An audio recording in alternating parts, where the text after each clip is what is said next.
DJ Prem Singh जिला मंडावाली तय आ जाबे रानी समनापुर बाजारे और नदिया के पार तय आ जाबे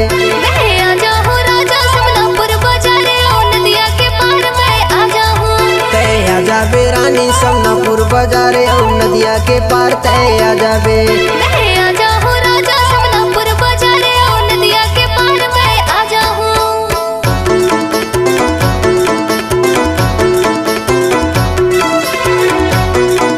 मिक्स बाय डीजे प्रेम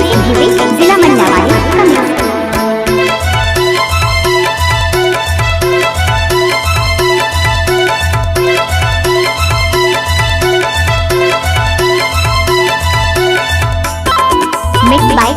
जिला मंडावाली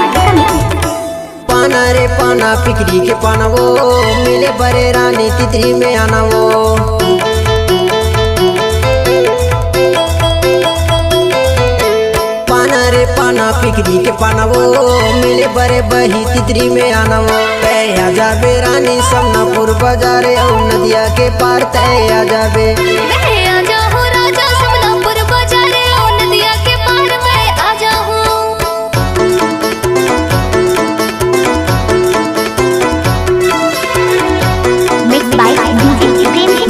जिला मंडावाली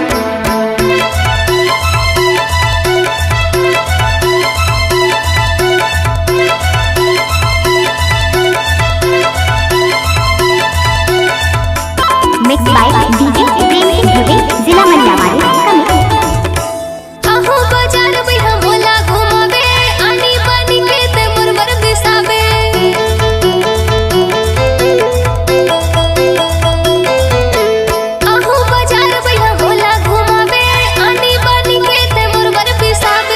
जाबे रानी समनापुर बाजारे और नदिया के पार तय आ जाबे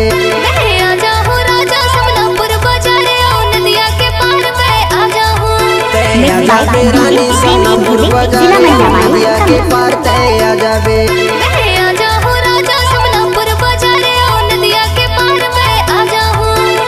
जाबे रानी समनापुर बाजारे और नदिया के पार तय आ जाबे